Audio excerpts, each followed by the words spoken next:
Baik Bu Reni dan Bu Lucy, hari ini saya dari kelompok 1 akan mempresentasikan tentang Vilas Palagan dari Damai Putra Group. Dengan saya sendiri, Salva Nieza, dengan NPM 240119969. Yang pertama itu ada deskripsi proyek. Vilas Palagan ini tuh di bawah pengembang Damai Putra Group yang pertama kali memulai pembangunan di tahun 2023 dengan luas lahannya 5 hektar dan lokasinya di Jalan Palagan Tentara Pelajar, kilometer 11, Sleman, daerah Istimewa Yogyakarta. Vilas Palagan merupakan kawasan hunian modern kelas menengah ke atas yang berlokasi di koridor pengembangan Jalan Palagan Tentara, dan kawasan ini dirancang sebagai residential cluster dengan sistem 1 gate dan keamanan 24 jam.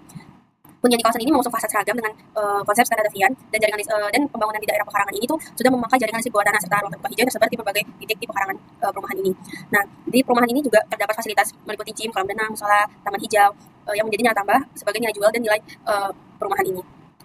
Lalu selanjutnya ada tipe hunian yang berada di Vilas Palagan ini. Ada tiga tipe hunian. Yang pertama tipe Pinus 50 yang berluas 50 meter persegi dengan 1 lantai, 2 kamar tidur, 1 kamar mandi serta carport dengan rentang harga 1,7 M sampai dengan 2,2 M. Lalu tipe kedua ada tipe Pinus 70 dengan luas bangunan 70 meter persegi, 2 lantai, 3 kamar tidur, 2 kamar mandi, ada ruang keluarga, dapur, balkon serta carport yang muat 2 mobil dengan rentang harganya 2,3 M sampai 2,9 M. Dan terakhir ada tipe Pinus 110 dengan luas bangunan 110 meter persegi dengan 2 lantai, 3 sampai 4 kamar tidur, 3 kamar mandi, ruang keluarga yang cukup besar, dapur, ruang makan, ada taman belakang serta carport yang juga cukup 2 mobil. Dan dengan rentang harga 3,4 miliar sampai 4,5 miliar dan juga bisa ditambahkan sesuai request dan ada penambahan harga. Lalu selanjutnya ada aksesibilitas di Vilas Palagan. Yang pertama itu berada di jalur utama Palagan yang merupakan arteri penghubung antara pusat kota Yogyakarta dengan area Sleman Utara.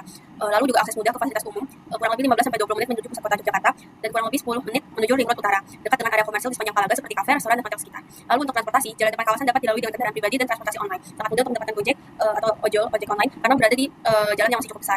Lalu lebar jalur utama memadai untuk mobilitas 2 arah seperti gambar pendukung yang ada di PPT ini. Dan terakhir ada aset internal cluster umumnya dirancang dengan sirkulasi 1 pintu atau one gate system yang meningkatkan keamanan dan kontrol kendaraan serta dengan sistem keamanan yang ketat. Lalu ada tipologi hunian. Hunian di Vilas Palagan memiliki tipologi rumah tapak atau landed house dengan sistem cluster yang dirancang untuk menciptakan lingkungan tinggal yang modern, aman dan eksklusif.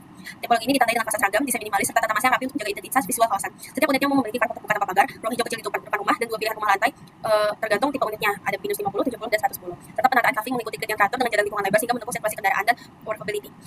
Lalu juga hunian ini menggunakan konsep pasar modern dengan unit-unit rumah berdesain kontemporer, penataan unit mengikuti grid, skala bangunannya 1 sampai 2 lantai. Juga ada tipe unitnya itu pasti ada carport, taman depan, ruang keluarga, kamar tidur, dan juga karakter hunian itu private, fungsional, dan mengutamakan kenyamanan keluarga modern. Oke, di sini saya akan membahas yaitu data aspek. Data aspek itu apa? Yang pertama itu ada aspek sosial. Aspek sosial itu yang pertama ada karakter penghuni. Itu biasanya sebagian besar penghuni berasal dari luar Jogja, bahkan dari luar pulau seperti Jakarta, Surabaya dan sekitarnya. Sekitar 20% unit rumah sudah dihuni dan segmentasi penghuni kelas menengah ke atas. Nah, untuk yang kedua itu ada pola konsumsi dan tujuan pembelian. Nah, yang pertama itu sekitar setengah penghuni itu membeli itu untuk dihuni, sisanya itu untuk investasi. Yang kedua juga itu fasilitas lengkap seperti gym, terus kolam renang, taman dan musola yang mendukung gaya hidup penghuninya. Yang ketiga ada interaksi sosial dan keamanan. Itu ada sistem one gate dan keamanan 24 jam menciptakan rasa aman dan nyaman untuk keluarga. Terus ada fasilitas komunal, itu ada seperti taman, terus kolam renang, itu yang mendorong interaksi sosial antara penghuninya. Yang terakhir itu ada kehadiran komunitas diharapkan aktif dan dapat membangun hubungan sosial yang erat. Yang keempat itu ada karakteristik visual dan identitas kawasan. Itu ada cat fasad yang seragam dan carport terbuka tanpa pagar memperkuat ikatan komunitas serta memberikan kesan lingkungan yang terbuka. Nah, terus ada homogenitas visual juga meningkatkan estetika dan identitas kawasan. Kemudian ada aspek ekonomi. Apa sih aspek ekonomi? Aspek ekonomi itu yang pertama ada rentang nilai properti. Itu seperti atau harga jual rumah. Nah, di Vilas Palagan ini harga termurah sampai termahal dari seluruh unit itu termurahnya itu mulai dari 1,7 miliar. Itu yang Vilas Palagan Kaflingan 516. Nah, untuk rentang nilai properti itu 1,77 miliar sampai 11,41 miliar.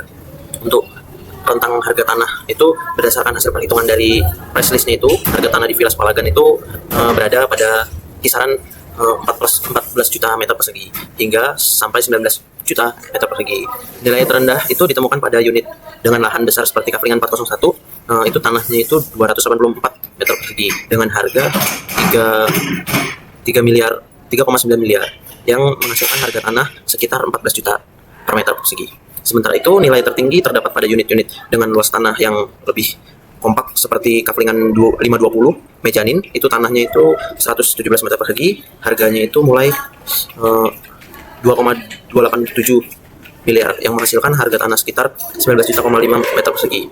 Untuk rentang ini menunjukkan bahwa piercing Vilas Palagan ini konsisten dengan Positioning hunian kelas menengah ke atas, di mana perbedaan harga per meter persegi itu dipengaruhi oleh yang pertama itu ada luas tanah kecil harga per meter lebih tinggi. Terus yang kedua ada posisi unit, hook, dekat fasilitas, view dan lain-lain.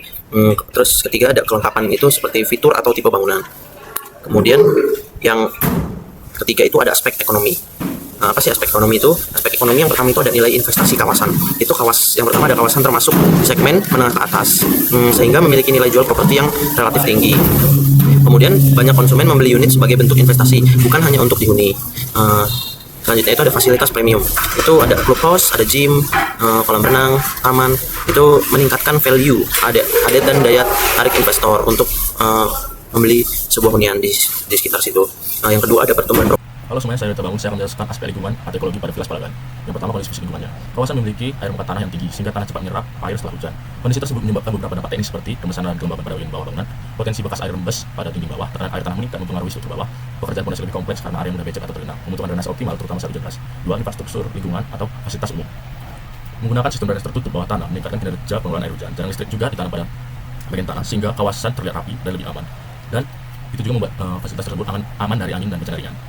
Jalan lingkungan cukup lebar dan mendukung sirkulasi kendaraan. Fasilitas umumnya sekitar 30% dari kawasan, dan juga ruang terbuka hijau tersebar pada area depan paving rumah dan area mati yang juga menjadi ruang komunal hijau. Penanaman pohon dan tanaman pada setiap paving meningkatkan kualitas udara dan juga estetika kawasan. Terdapat beberapa fasilitas lingkungan pada Vilas Palagan seperti taman bermain, musola, kolam renang, balai pemasaran, clubhouse, dan jalan road. Strategi pemasaran, saya branding dan positioning. Yang pertama diposisikan sebagai hunian modern, aman, rapi, dan berkelas. Vilas Palagan membangun citra sebagai kawasan hunian yang mengutamakan kualitas hidup melalui desain modern, sistem keamanan yang kuat, serta lingkungan yang tertata rapi.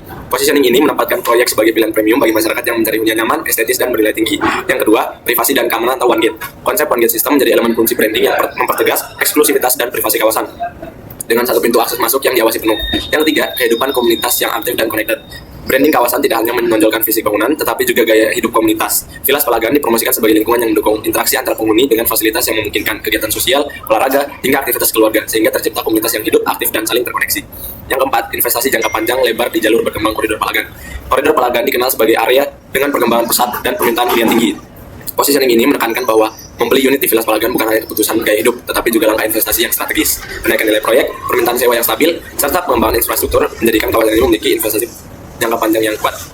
Strategi penjualan. Yang pertama, menawarkan beberapa tipe unit yang bisa di custom di Pinus 50, 70, dan 110. Yang kedua, menjual unit secara bertahap untuk menciptakan kesan eksklusif dan demand yang stabil. Unit tidak lepas menjual unit secara bertahap untuk menciptakan kesan eksklusif dan demand yang stabil. Unit tidak dilepas semuanya sekaligus, tetapi dirilis bertahap. Strategi ini menjaga momentum penjualan, menciptakan kesan eksklusif dan limited availability, serta mengontrol harga agar terus naik secara terukur. Highlight, beberapa unit sudah terjual dan membangun social proof. Dengan menjualkan unit yang sudah terjual, developer membangun kepercayaan dan rasa rebutan di antara calon pembeli. Social proof seperti ini meningkatkan urgensi dan keyakinan bahwa proyek benar-benar diminati. D. Strategi promosi. Yang pertama, menampilkan kualitas lingkungan, yaitu jalan lebar, taman, fasilitas premium sebagai selling point. Yang kedua, menggunakan marketing galeri di dalam kawasan untuk meningkatkan pengalaman langsung calon pembeli. Marketing galeri berada langsung di area proyek, membuat calon pembeli bisa merasakan ambience lingkungan secara real time. Kemudian, foto-foto tampilan kawasan dan fasilitas digunakan untuk konten promosi digital. Konten visual berkualitas, mulai dari gambar, jalan lingkungan, taman, fasad rumah, hingga fasilitas umum yang dipakai untuk kampanye digital. Dan ada target firsting. Kemudian ada target firsting kepada calon pembeli di luar daerah, contohnya Jakarta atau pulau lain, yang mencari hunian atau second home di Jogja. Ada juga program diskon, KPR, atau bonus interior untuk memikat pembeli investasi. Berbagai penawaran seperti potongan harga, kemudahan KPR, atau bonus interior seperti kitchen set, smart lock, dan lain-lain. Menjadi strategi untuk menarik investor. Insentif seperti ini membuat properti lebih kompetitif dibanding proyek yang lain di area Palagan. Kemudian ada konektivitas kawasan. Yang pertama itu aksesibilitas makro. Berada di koridor Jalan Palagan Tentara Pelajar, salah satu kawasan berkembang di dekat pusat kota. Mudah diakses oleh penghuni luar kota karena dekat jaringan jalan arteri, akses ke ring road relatif cepat, dekat kawasan komersial dan wisata Kaliurang Palagan. Aksesibilitas internal kawasan, jalan utama dan jalan lingkungan lebar, sirkulasi kendaraan nyaman, terdapat rotunda sebagai titik distribusi sirkulasi yang memudahkan mobilitas. Salah satu gerbang membuat kontrol akses lebih efisien. Kemudian ada konektivitas fasilitas internal, fasilitas publiknya yaitu clubhouse, gym, playground, musola, dan kolam renang. Secara lebih strategis, mudah terjangkau dari seluruh penghunian. RTH dan taman yang berada di titik-titik kafling, depan dan sudut, meningkatkan walkability. Pejalan kaki didukung oleh area terbuka dan jalur teduh oleh pepohonan. D. Integrasi dengan utilitas. Jaringan listrik bawah tanah, sistem drainase tertutup. Dan E. Akses terhadap lingkungan sekitar, sosial sekitar. Terima kasih.